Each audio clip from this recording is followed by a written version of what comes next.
All right, everybody. Today we are going to be going over negotiations in real estate.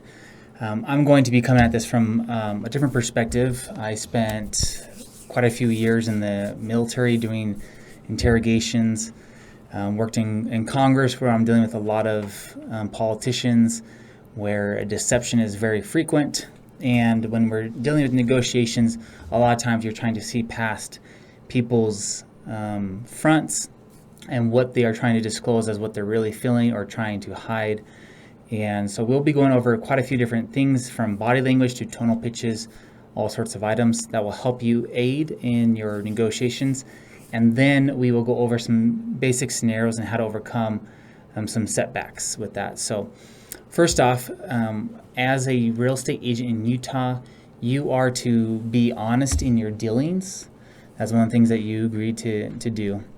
And so a lot of times people equate negotiations to lying. They are not synonyms, but sometimes some of the techniques used for lying are the same ones that can be used in negotiations. So first off, there's a difference between lie and deceive, okay? So a lie is something where I say something that is not true. So my sweater is green. I know that's not true. It's blue. That's a lie. But if you were to ask me, "Oh, is your sweater blue?" I'd say, "No, it's not a royal blue." I'm trying to, influence your thought, saying, "No, it's not blue," but I'm throwing some caveats in there to say, "Well, it's not royal blue." So deception is trying to make someone believe something that is not accurate, versus the lie is telling someone that is something that is not true, straightforward. Okay. So with that, again, you are not to be dishonest in your dealings as a real estate agent, but negotiations are finding ways to influence. So here's another item I'd like to overview. The difference between influence and manipulate. There's one difference, key difference that I found. That difference is the beneficiary. So when you're influencing someone, you're looking out for that individual's best interest. When you are manipulating an individual, you're looking out for your own interests. So keep that in mind in your negotiations. Who are you really looking out for? Whose best interest are you looking out for? Okay. All right. So some of the things that we will see that are pretty common in deceit, that means leading someone to believe something that's not true, not just a lie, are omission, nonverbal answers or non-answers, misdirection, and word choice. So first, omission. You guys should be familiar with this term as a real estate agent. Omission is leaving something out that would be privy to the conversation or the negotiations that are taking place, like, "Oh, I omitted that document, which was important," or "I omitted to tell you that we have radon gas." Those are issues that are involved with that. So omitting information is a form of deception. So an example of this would be, "Hey, have you had any issues with the property?" Okay, and they say, "Well, we had an issue with the roof," but they leave it at that. But then they don't say anything about the foundation issues so they're giving you a half truth. Yes, we have an issue, but they're leaving out something else. This is very common, like my kids do this all the time. "Hey, did you brush your teeth?" "Yes." How long did you brush your teeth? Or when? Was it yesterday or was it this morning? They know what I'm trying to say, but they omit information because they're trying to cover something up. Okay, the next thing is non-answer. And so a non-answer, oftentimes someone will say something to you, and you might have some body language but not answer them. Like they'll say, "Hey, I'll use the same example with my kids. Did you guys brush your teeth? And just nodding their head. So they're not saying something, but they're using their body to influence and make me think that that's what I'm understanding. Well, I never said I did. Well, yes, you showed me signals with your body language. Okay. The next one is misdirection. So this can be similar to omission at times. Misdirecting somebody is trying to have them focus on another item. So let's just say they're coming in and say, this floor is really bad. What's wrong with the floor? You can say, well, I can talk to the sellers, but what you really want to be aware of is that the roof was replaced recently, and we took care of the sub pump, and the foundation is in great shape. So you're kind of like pushing something aside and then redirecting the conversation. Okay. Last one is word choice. This one is very important. When somebody comes to your listing, here's a great example I had.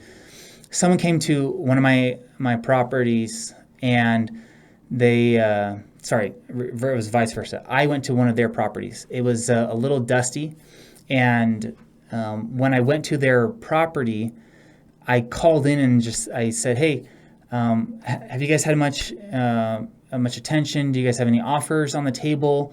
And they said, well, we've had a lot of interest in the property.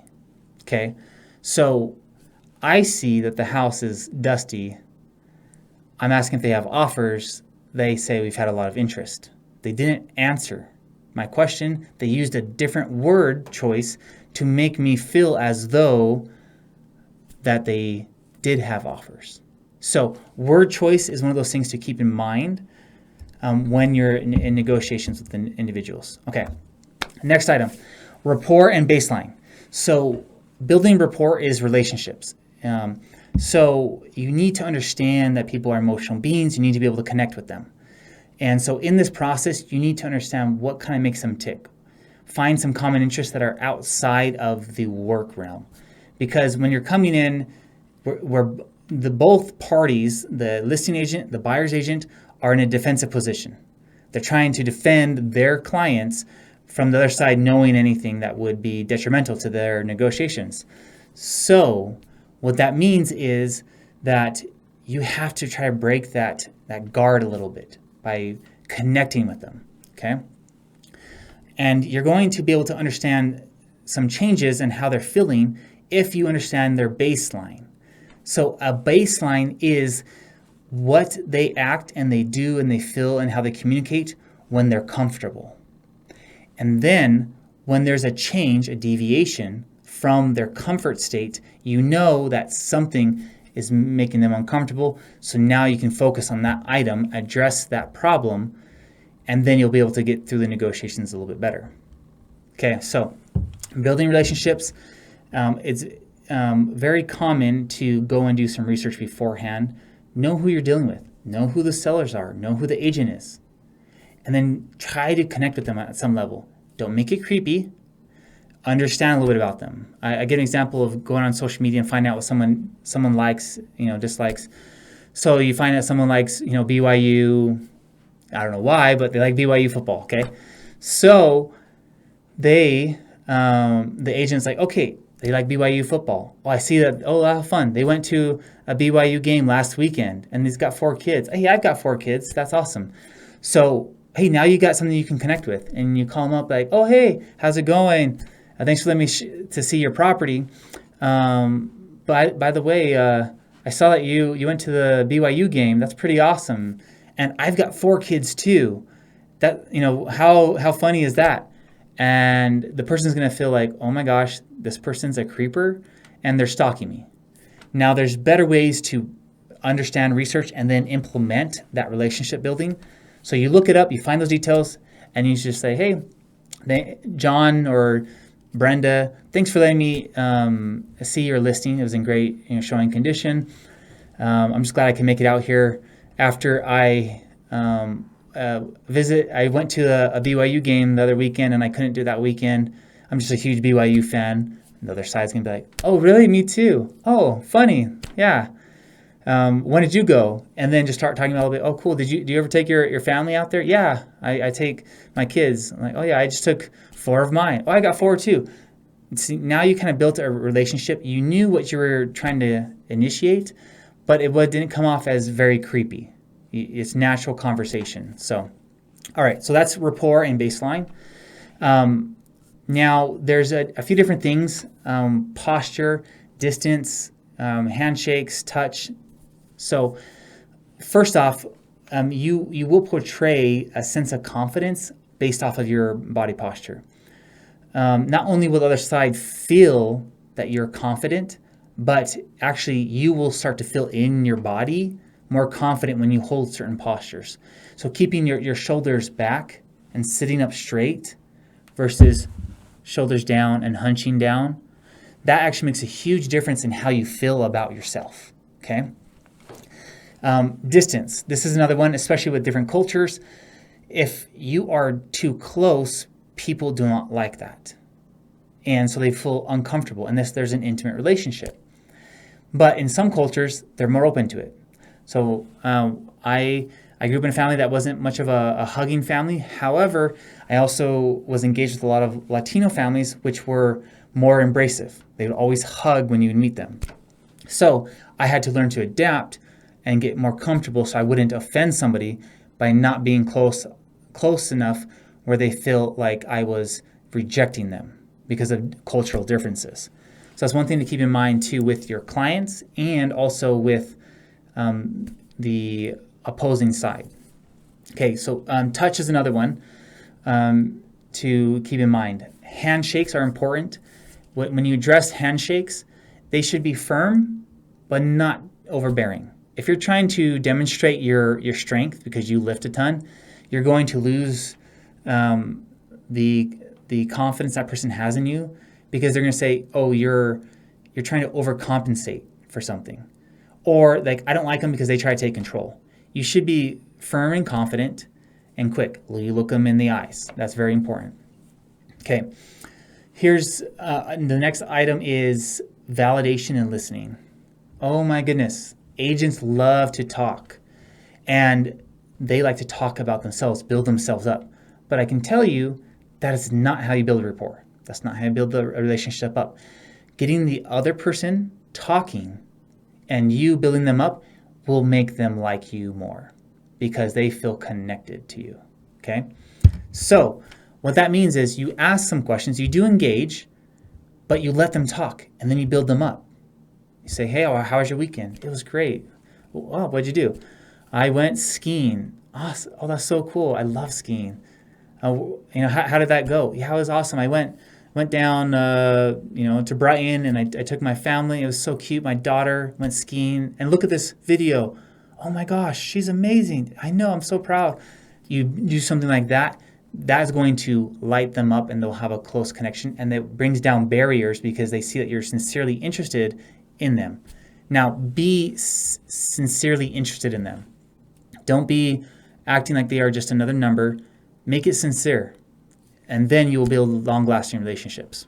Okay, now we're going to go into some techniques. Good cop, bad cop. This is one I've used a few times, but sometimes you're trying to negotiate the other side, and they're just like, hey, you know what? We're going to come in with this lowball offer. This is the best we can do. And they're going to come back and they're going to say, you know what? You're doing a disservice to your clients and say, hey, I know this is a lowball offer, and I'm really doing my best to, work with my clients to find something reasonable with you. This is just what I had to submit. And so help me figure out how I can best present this offer, knowing that's going to be under their purchase price. What can you tell me? So now you're kind of changing, like, hey, I'm the good cop. Maybe my client or my broker is the bad guy here. And then you try to side with them. Hey, I'm trying to help you out of the situation. It can be helpful in that scenario. Now, you do need to respect your clients, and you do need to have permission from them to be able to negotiate in that manner. So the other thing is repetition. Okay. Going back to the example I gave earlier, when someone was calling me, about a listing. So a lot of times people will ask, hey, how many offers are on the table? And then you say, well, I've had a lot of interest, or we've had none, or we have 2 on the table. So how do you address that situation? If you're on the buying side and you're trying to find out, ask them, hey, how many offers are we in competition with? The other side will then say, well, I'm not at liberty to disclose that. And then you'll say, so you guys already have offers? So then they would say, no, I really can't say much. Oh, okay. So would it's probably not worth our time to play something then. Like, no, it's worth your time. So I'm right now I'm doing is it's called repetition. So I'm asking the same question, but I'm not saying it the exact same way. I'm nudging them, trying to get a little bit detail, wear it down a little bit, because people don't like or confrontation. So when you're confronting somebody, they want out of that situation. And so if you keep going at it, but in a way that's less abrasive, they start to peel down and they want to just, okay, fine, let me give you something so I can be out of this uncomfortable position. So you keep going with that. Okay, well, I know you can't tell me like the full amount, but if we were in this range to this range, does that get us anywhere close to where we need to be? Oh, you might want to be on the higher range. So now they're giving me little tidbits of information when at the very beginning they was like, no, I'm not giving you anything. And I start piecing those parts together. Like, well, that I can't get that high, but maybe if I came down just a little bit more, do you think it'd even be worth our time? Yeah, I think it would be worth your time. And then, okay, so are the other offers on the table, are we beating them out with that? Yeah, you're right around that time or that price point. So now you've really gotten the answer without them telling you the whole answer right up front. They got little bits and pieces. So that's repetition. Okay, that's also a form, to some extent, elicitation. Elicitation is the process of getting some information from somebody without them even knowing that that's what you were after. Okay, so example of this, we give a bunch of these negotiation classes. I'm trying to summarize 12 hours of negotiation CE courses for you guys in one small 30-minute segment here. But in the elicitation class, what we do is we ask certain questions and get people talking, and we're trying to find out like some sort of answer, like what did you wear for Halloween, or what's your tradition for Christmas? So depending on the season, we'll change up our questions, what we're trying to gather information from on someone, without asking them directly, hey, what's your favorite tradition for Christmas? So we initiate conversations and like, oh my gosh, I just love Christmas time because we have the best tradition. I can guarantee no one has a tradition out there like ours. We love to go to Midway and go see these beautiful ice castles. And it is so much fun. We go ice skating, we go to the ice castle place, have some hot chocolate. Best tradition ever. Well, someone in the audience can be like, oh, well, we like to go to the, we'll keep it in Heber, the little crater that they have, the hot spring crater. And that's so much fun. So people will automatically want to start conversing and contributing to the conversation. So that's elicitation. You would get the answer without directly asking. Okay? All right, so we're going to go into emotions. Emotions it's what's going to happen in transactions. So it's important to understand the emotions and to be able to target what they are, because what people say is not what they feel most of the time. So recognizing micro expressions and other things are super important. So with that, you were looking at some emotions are fear, sadness, anger, disgust, happiness, surprise, and contempt are like the main emotions and micro expressions. So with fear and surprise are pretty similar. So your eyebrows are going to be up, your eyes are opened, and your mouth is going to be opened like this. Or if that's for surprise. If it's for fear, usually it's like, same thing, but you're kind of biting down is generally what the fear would be. Now, for sadness, you're going to obviously, you'd be frowning a little bit, your eyes droop down, and then your eyebrows spread apart a little bit. Now, if you have disgust, you crinkle your nose like, ew, like that smells bad. Usually when someone thinks of something disgusting, they will make the same facial expression as if they smell something that's bad. Okay? Anger. This one should be easy. Your eyebrows come in and drop down, and you make a couple wrinkles above your nose.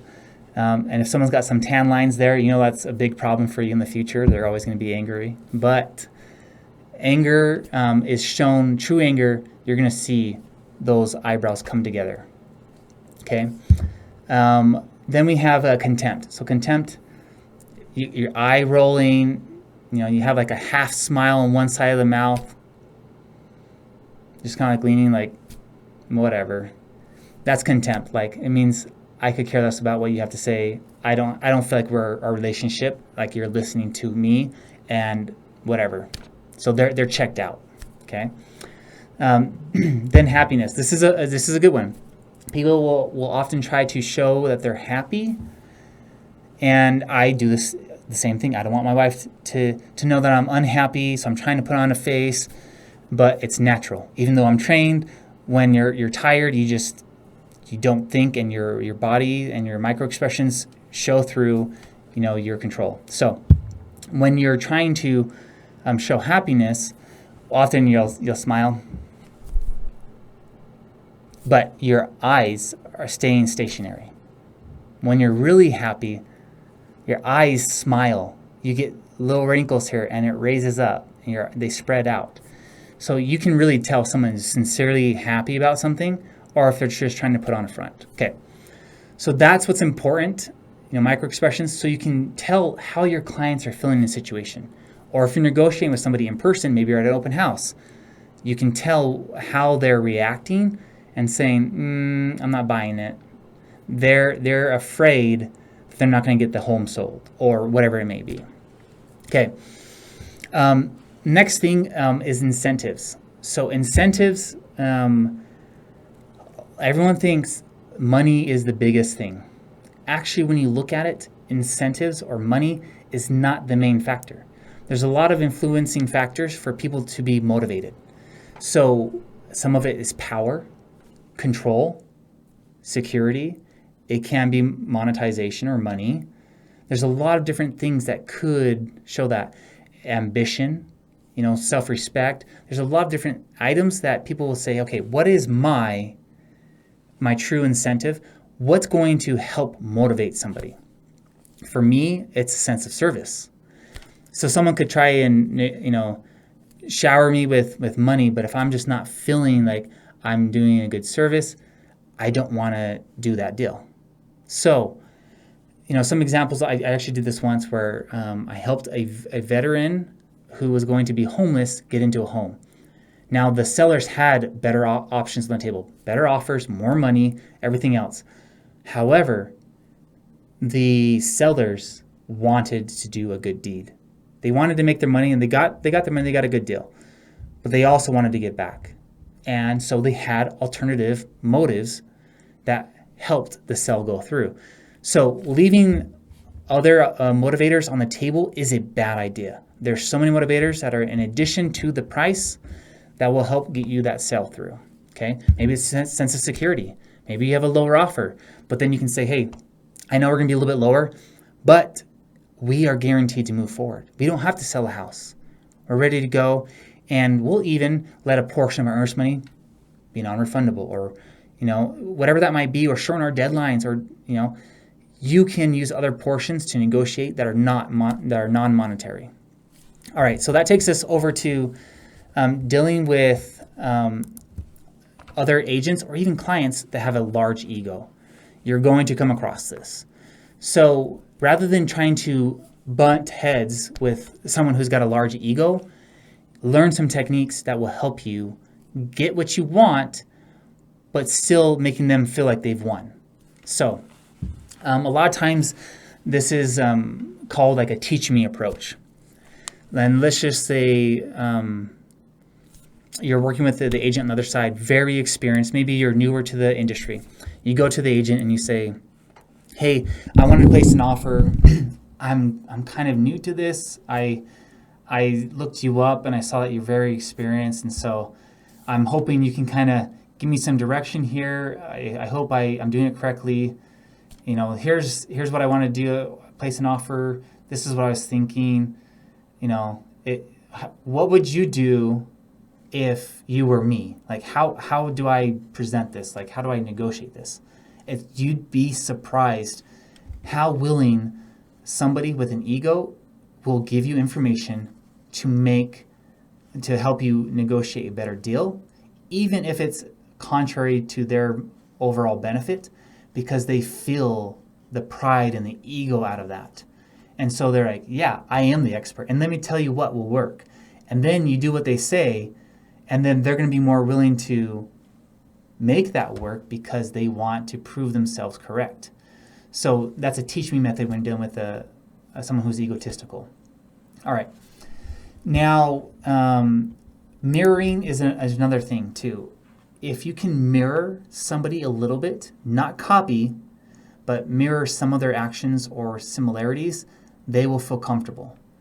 So I do this sometimes. You take a drink when someone takes a drink, or you share something in common, like, oh yeah, I hate the Lakers too. They suck. Whatever it might be, some sort of similarities, but you need to keep some sort of a distance. I've seen these little videos where people you have a guy at a gym and he's copying the same moves as another guy, doing like sit-ups at the same time, lifts, and it just drives people nuts. But if you do a little bit of the same, they actually like it. They feel like, hey, I can connect with somebody. And that's super important. Okay, that takes us to 2 items to keep in mind, and they are acronyms. HEED is the first one, HEED, which is hide, escape, ease, and defend. So when someone's being dishonest or they feel uncomfortable, they will often hide. This is the hide. Okay? Or they cover their mouth because they don't believe what they're saying. So I don't know about that. Okay? Ease. If you ever see someone, playing with their hands or massaging their hands or their neck like this, it's because they're uncomfortable and they're trying to ease themselves in a situation. Okay? And then defend, you'll see this posture, folding the arms, put back into place. And so usually you'll see a lot of that. You'll see kids do this, like, I'm done. I'm not listening. It's a way to defend, okay? And escape, usually you'll see someone trying to, they'll be looking around, or their foot's facing one direction, or their body's facing, but they're talking to you like, oh, yeah, okay, well, good talking to you. So they try to create a distance so that they have a way out of that situation. So take heed. So if someone is heeding, or they're hiding, escape, ease, or defense, that means something makes them uncomfortable in that conversation. So that means either you continue to go after that, to address it, or maybe you should ease back, because maybe they're like, hey, I don't want to talk about this right now. Depending on the situation and what you're trying to figure out, but recognizing that is important. Say, why are they doing this? Is it because I introduced talking about some expenses or something else? That is important to keep in mind. The last acronym we're going to be going over today is ROC, R-O-C. So this is how to show a sense of confidence to your audience, to your client, to the other side. It's being relaxed, R for relaxed. Then you have the O for open and controlled. So when you're relaxed, you're just calm. If you're, tapping or fidgeting, and you're fidgeting back and forth, or you're kicking your leg, bouncing your foot, whatever it is, flicking your fingers, that is showing that you're not relaxed. So keeping in control, relaxed, keeping your hands, still, being open. 2, If you're feeling nervous and you open your arms and say, "Hey guys, how's it going? Good to see you." That shows that you're open to having a relationship. You're not a threat. You're relaxed and then controlled. It's okay to have silence. It's okay to have a pause. People often think, "Oh, I have to be talking constantly." No, it's okay to have that silence. Okay? So remember, if you want to show confidence, use the rock method. Relaxed, open, controlled. Okay? Now, last in this section, we're going to go over a couple other items, but we want to talk about the tonal pitches and cadence. So when you're talking to somebody, and I'm now explaining to you guys the process for negotiations on how to do negotiations with other agents, with your clients, with the other side. As you can see, now I'm showing you a very monotonal process that is not very exciting. The same pitch, the same cadence. In fact, it puts people to sleep. But if you have changes in the speed, when you get a little bit excited, you kind of raise that up, and then you speed it up, and then sometimes you slow it down. So your cadence, your pitch should match the discussion at hand. I once helped a group of entrepreneurs going for a Shark Tank event, and I was training them on some body language techniques for the presentation. And one of the things that I was helping them is to sell their story. And so one of them came through, he's like, "Yeah, I'm here today, and I've had some hardships, like everybody. I lost a leg. My wife, was diagnosed with cancer, and I just want to make a difference for my family." But that's how he said it. He's like, "But it's okay, I'm just glad I'm here today." So I had to teach him, no, this is how you present it. You need to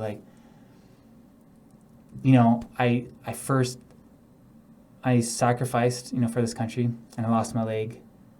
When I came home, I found out my wife had cancer. It allows for the emotion to set in. When you're connecting, when somebody is feeling sad, you don't need to make it feel better either. Do not interrupt them. Let them express themselves. And you can say, "I'm so sorry." That's it. You don't need to silver line it, right? You don't need to say, "Well, at least you had a marriage," or "At least, she's alive right now." People do that all the time. It's the worst thing. It's the biggest rapport killer out there, trying to solve someone's problem. You're not there to solve their problems. And you probably can't anyway. So be there, connect with them. Let them feel. That's how they feel human. Anyways, so that takes you through cadences and tonal pitches. You do need to give your emotions to someone so they feel like you are human. All right, so now we're going to go over a couple scenarios, some issues that people have faced when having discussions. So one of the items is talking about your commission, whether it's 2% or I've seen some people charge 5%. Whatever you're charging, you need to be able to justify your fee and service. So if when you're sitting down with a listing presentation, and now it's time to talk about what you're going to charge them. That's what they're always trying to itch right to that point of what's it going to cost me. So you say, "Hey, I charge a 2.5% commission." And they say, "Whoa, remember, watch for the body language. Are they breathing out? Are they just kind of like surprised?" And you say, and you address it. So if they say, "Hey, that commission is too high. Can you give me a discount?" Or maybe they don't say anything, but you can recognize it and say, I bet this makes you feel a little bit uncomfortable not knowing why there's this fee here. And why do I charge this? Well, let me tell you, I have spent many years in the industry, perfecting my trade. I've taken many courses. I understand the contracts and fees. I understand how to keep you out of trouble and to keep your earnest money safe. I also negotiate. In most cases, it saves much more. You get a better deal than what you would have paid me in that commission but then you also have that peace of mind knowing that you have an assistant who is an expert in this field to walk you through the whole process to make it a smooth and easy transaction that can give you security and peace of mind. So when you address somebody's concerns head on like that, it is going to help them, because they are going to say, hey, I felt uncomfortable in the situation, but you addressed it and you helped me out of that situation. So what that's doing is it's building a relationship, it's building that rapport that they trust you to help them through their trials. Okay? Now, in this process, it's not a good idea to brush over. I've seen people do this all the time. Well, it's a 2.5% fee. A lot of people charge more or less, but what's important is that we sell your house. So here's the paperwork. Let's hurry and get you going. They are not going to feel comfortable with that because they are uneasy in the situation. They are going to be using the heed. They're either going to hide, look to escape, and they're also going to be trying to do whatever they can to make sure that they can ease themselves and defend themselves. And once you get into a defensive position, it's very difficult for you to ease them back up because you've lost that sense of trust. Address the problem head on. Do not brush over it. Okay. Now, when you're dealing with the other side, and say you're representing the listing agent, the buyer is now coming in and saying, hey, here's a lowball offer, and you head back and forth a little bit, and they say, hey, you know what? This is our best and final offer, and it's not good enough for you and your client. So how do you address that? You don't need to be combative. Being combative creates others sensing and that they need to defend themselves. Remember the heed? They want to defend when facing that confrontation. So you need to validate and say, I appreciate you being clear about your position, and I understand where you're coming from. And so and you say, hey, my job is to help both parties find a satisfactory, a position where both parties feel comfortable.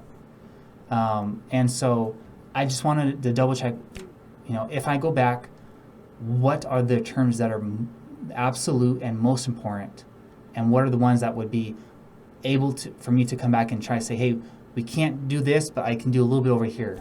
What would those items be? You want an open-ended conversation. So if I say that, they have to come up with an idea. They have to think. If I say, oh, so that's your best offer? They say, yep. You don't want them to have an easy answer. You want them to think about it. So open questions, not closed-ended questions. All right. So another item to address is low ball offers. Okay, we talked about this. Last one was technically a low ball offer, but I was saying this is my best and final offer, right? So when dealing with the low ball offer, there's a few different techniques. One is you can say, hey, thank you for this offer. Hey, before I present this, I wanted to have a little bit more understanding of why you guys came in so low. And you can do there's a few different prongs you can go. One is, I've run all these CMAs, or comparable market analysis, or broker price opinion, or we have this appraisal, and it's showing the value much higher. Was there something that you found that justified a lower price? And you want to use words, strong action words like justified, and then you want to use fair. Okay, from what we looked at, a fair price would be what we had listed, but we're willing to listen and understand why you guys think it should be sold for less than its value. Now you're putting it back on their court to then open the conversation, to have an open question, rather than saying, oh, so you guys think it's worth less? And they say, yeah, we think it's worth less. You need to have those open questions. So again, lowball offers, you can share, oh, well, we had all this there. And so the other thing you can say is like, oh, well, rather than give them what you have, say, well, that's interesting. I'd be happy to present your offer. Please send me over your comparables so I can help help send this to my client and help justify your ask. Now you're putting it back in their court to justify their asking. They're going to have to try to find some comps and justify it. So that's going to make it difficult for them. All right, so another situation is when you're dealing with a seller and they want to have more than what their house is worth. So obviously they're going to look online and they're going to find, anything from Zillow to Realtor.com to Trulia, whatever they are, Homes.com, they all pull aggregate data. Means they pull everything from everywhere and they jumble that information together. They don't walk through the property. They look at recent sales, they look at the area, they look at recent activities, active listings, all that stuff, but it's very wide span. And you don't know about the upgrades. And you don't know if the basement's been finished. Or have they added on an addition and it's not in the county records, or the county records are incorrect. There's a lot of different aspects here. So when someone comes in and they say, well, Zillow says my house is worth this much. And so then you just say, oh, yes, I understand Zillow is a great way to get started, to understand your home's value. And you just say, hey, their algorithm pulls from all sorts of information to try to give you a glimpse of what your house may be worth. I like to spend a lot more time, and I spend a lot of hours. If you get certified, you can say, I've been certified as a pricing, a PSA or a pricing specialist, and you can just say, I actually will go, not do I only look at, what's active out there. I look at past sales. I look at active listings. I look at under contract. I look at backup. I looked at withdrawn properties. And I pay for that access through the MLS. And I also will spend hours in looking at the differences between what's the garage size, what's the square footage, what are some upgrades. I will look through the pictures and determine, hey, this one has some upgrades that this one doesn't have. And I look at when that house was sold versus yours.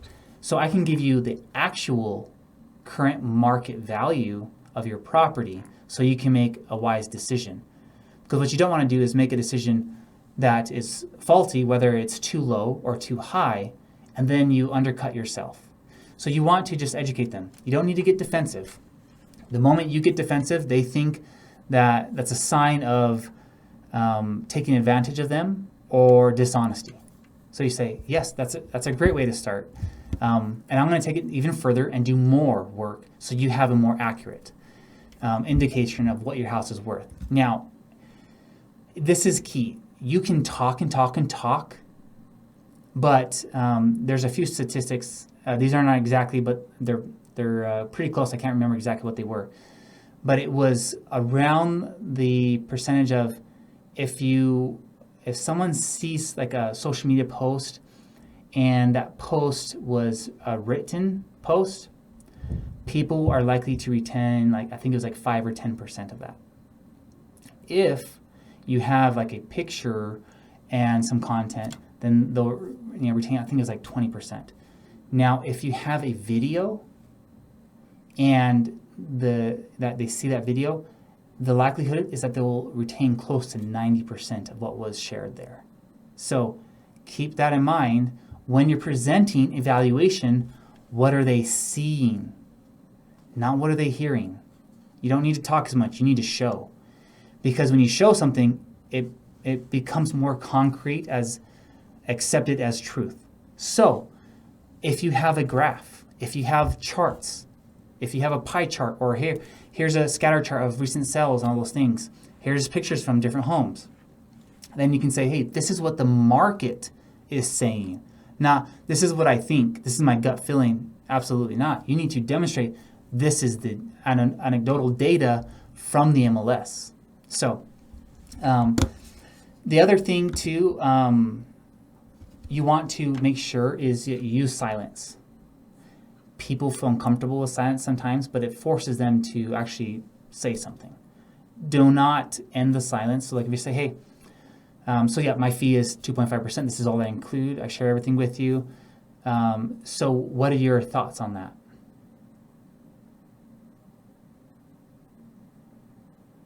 Now I left enough time where they feel uncomfortable, okay, I got to say something. Well, I'm just not feeling very comfortable, and say, yeah, that's pretty normal. when I first talk with my clients, they're a little unsure about what they're getting. But as you can see, here's my Google reviews. They've all understood that I bring them the wealth and value. So I'm not going to push you into anything real quick. I've provided you this information, but know that I am an expert in my craft, and this is why you've sought me out, because those other people have referred me. And so I'm happy to work with you, and I'm here to make sure you get the expectation you need. I want to make sure you get your net benefit, and I want to earn that. I won't get paid unless I make sure your house sells for what you need, and then they will feel more comfortable. When you can validate what they're feeling and acknowledge it, that's important. Do not brush over it. Do not avoid it. So, all right, guys. So that is the basic overview for negotiations. I threw a lot of information at you guys today. We do offer a lot of negotiation classes on our CE calendar. Sometimes they're just presentations, other times they are actual CE classes. So if you wanted to go into more depth on some of these body language or tonal pitch classes or practicing contracts, that will be engaged in there. So thanks for joining us today, and continue on the hard work.